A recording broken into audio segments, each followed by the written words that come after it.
was a lot that happened tonight. We've been waiting for this debate. It's been, will they debate? Will they not debate? Now it's here. And the question was, how would he perform given the stroke that he experienced back in May? He actually addressed it off the top in part. Let's play it. And let's also talk about the elephant in the room. I had a stroke. He's never let me forget that. And I might miss some words during this debate, mush two words together, but it knocked me down, but I'm going to keep coming back up. But the idea of talking about it in that context, you were waiting for this debate. Was that persuasive to you as a way to set the stage? No, it really wasn't. I mean, I thought somebody should have invoked the mercy rule about 20 minutes into the debate. Fetterman, in my view, I don't know if it was the stroke or if he's just a lousy debater or if he doesn't understand the issues. He was flustered, he was confused.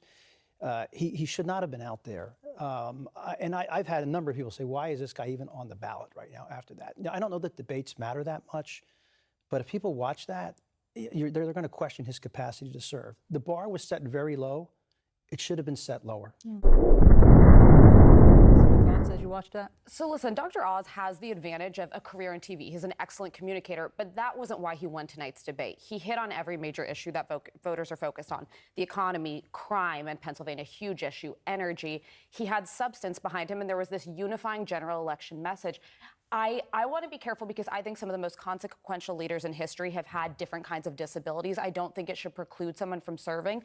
But what we saw today was someone who is not ready to be in office. And the lack of transparency leading up to this, I think actually shocked people watching it. Like, I found it extremely hard to watch. And the question that I found myself asking is the way that he's struggling a result of the stroke, or is it because he doesn't have a grasp on the issues? He was asked a very direct question about his position on fracking. He could not explain why he fundamentally 180 changed his position on it. And the voters deserve to know that. I want to play that because honestly, and Tobin, I want to hear your take on this as well, because what we've played so far, frankly, for the audience who may not have seen these debates, I don't know that it's conveying that level of difficulty answering the questions as much as we're talking about it right now. I don't know that it's conveying that level of difficulty answering the questions as much as we're talking about it right now.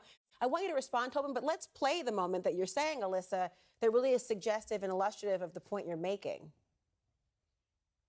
I always believe that independence with our energy is critical, and we can't be held, ransom to somebody like Russia.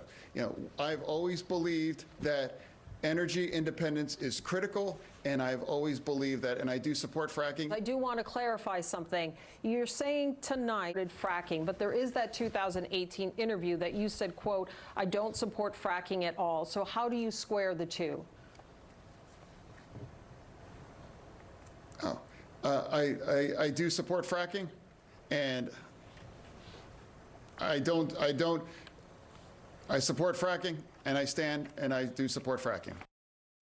Tobin?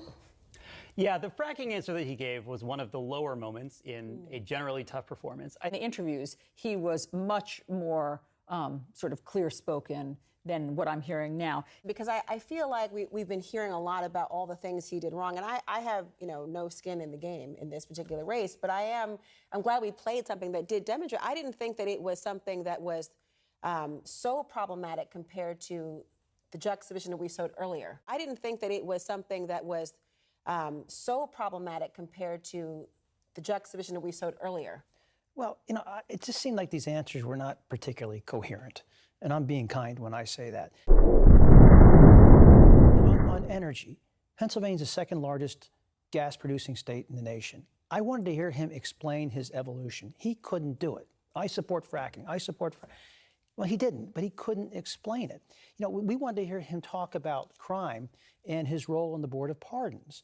And I didn't hear anything that explained his rationale for some of the decisions, highly questionable decisions that he made there. He wasn't able to articulate what it was that he stood for. And that's what was really troubling to me. And again, I almost feel very sorry for him that, he's in a bad way. But as a voter, I'm looking at this saying, how can I vote for somebody who I don't think is ready to do the job? Do you see the same concerns that they're talking about?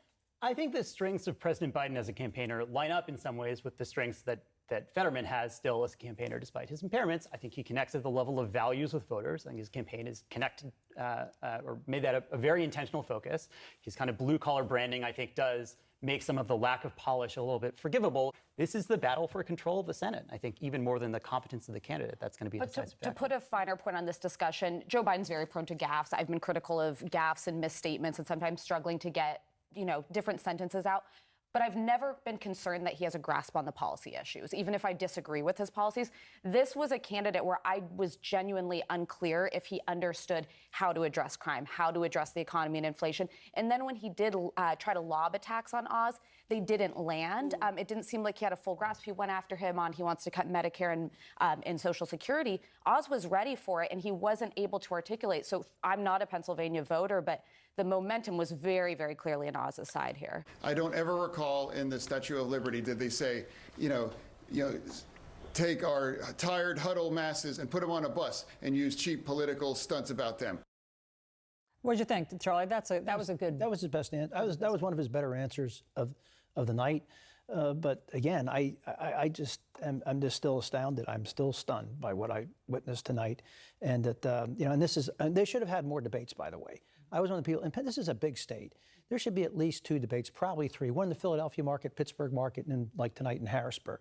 But he didn't want to debate for an obvious reason, and we witnessed it tonight.